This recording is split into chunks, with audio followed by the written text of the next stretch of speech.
What's up, good people? What's up? I hope you're doing really well, dear SNS lovers, and I hope Ramadan is really going smooth for the Muslim brethren wherever you are. Bash Mutumba back again with Ugandan juice, and let's just dive right in.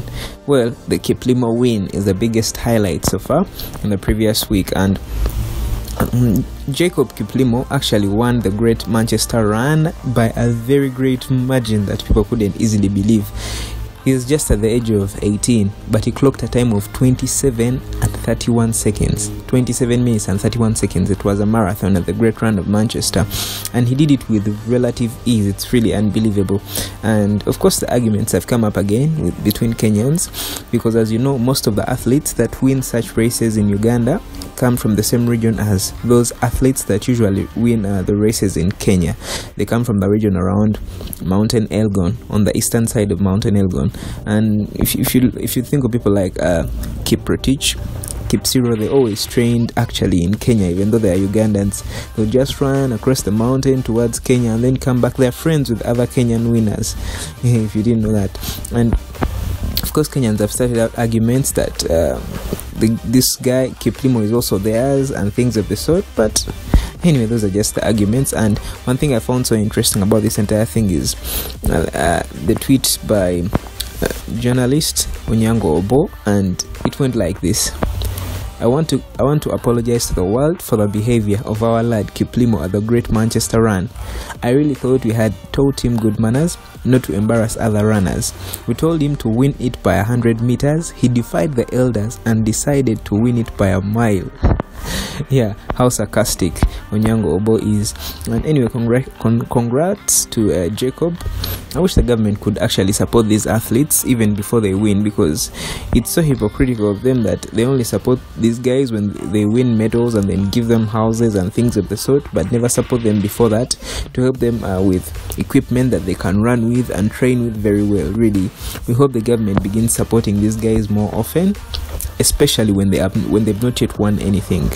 And well, the biggest story again, I can't say biggest, but it's also a big story around because it's Bad Black as usual.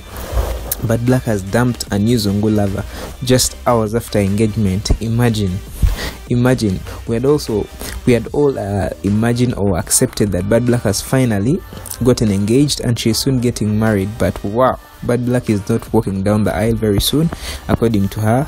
And she's always been open about her job, really, so it's not a shocker to us. She says she's a call girl, aka prostitute, and she has once dated various people like the Medis of this world, and she was taken to jail, of course, for 4 years after conning allegedly conning £2 million or more from one of her customers. That's Green Hulk, a business tycoon from England. But then he later became the father of her child. Yes, that she has her first child. And then, if you didn't know, Bad Black is actually pregnant, and the dad of Jesse, the baby that she has already named, is not clear yet. Yes, the dad is not clear yet. And she usually snaps and does all that stuff about her entire life since morning to night. You'll know Bad Black's routine, her daily life, by just following her on Snapchat. You'll know everything about her. So lately she had decided that she's committed, and one of her white lovers, a mzungu lover, jetted into Uganda just to propose to her.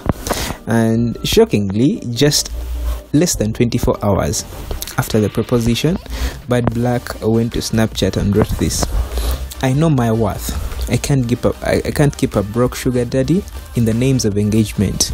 Well, I still have 5 of them who always fund dollars. I am sorry for the disappointment, but have returned the ring to the owner. I will not rule my children's life with broke old man. I thought he was rich, that's why I took him to Safari for a test. Unfortunately, the exams were failed. Just here waiting for the morning to drop him to airport. He goes out of my country as well. Waiting for Daddy Jesse number 3. I am not like other girls who stay in marriage, I would say, waiting for $2,000 a month. I want a real deal, not fake men. So I suck and every night for free, cause I need marriage. and the title, Hell No, Witchcraft is Real, I Am Single Again. Well, that's bad luck for you, and I can't explain further. Everything is just clear to you. But she just dumped the man just like that after the proposition and all that stuff. Well, on a lighter note now, Fresh Kid, yeah man, the golden boy of Uganda, is back in the news right again, and this time round his plight to the minister that had Bambi, you remember that song, and in it he claimed that he would also like to be like the likes of DJ Archie and Emanuela.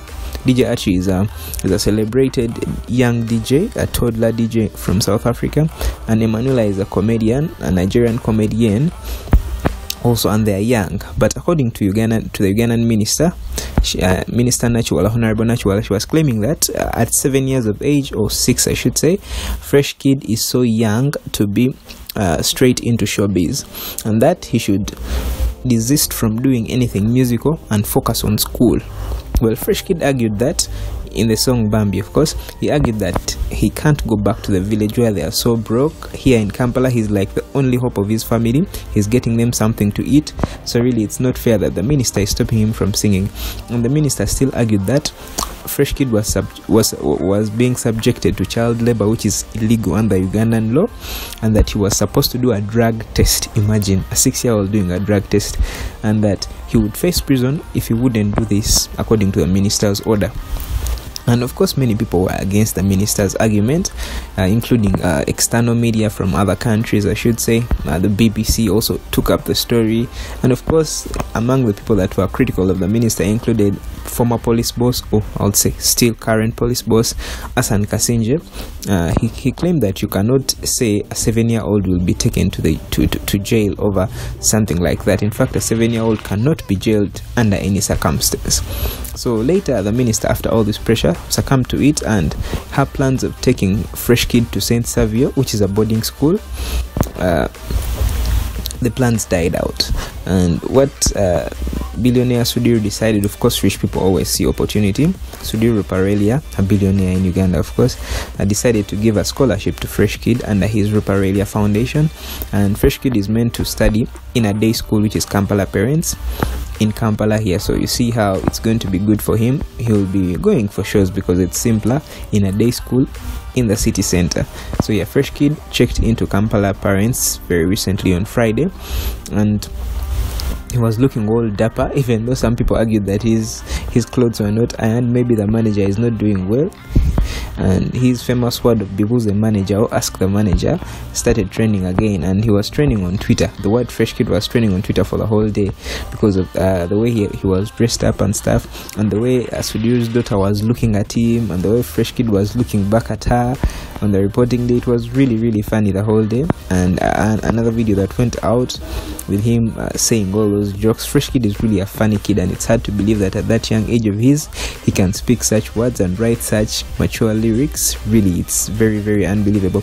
And another impressive thing is that Fresh Kid actually passed his pre-entry exams there with an average of 80%. Can you imagine? 80%. And he says that he got 92 in mathematics and 80 in English. Wow, it's very unbelievable, but it's actually true. Fresh Kid is actually a sharp kid, not just outside class but even in class. So I really hope for the best. And the biggest thing that has actually happened to him now is that he has been offered a collab with DJ Archie.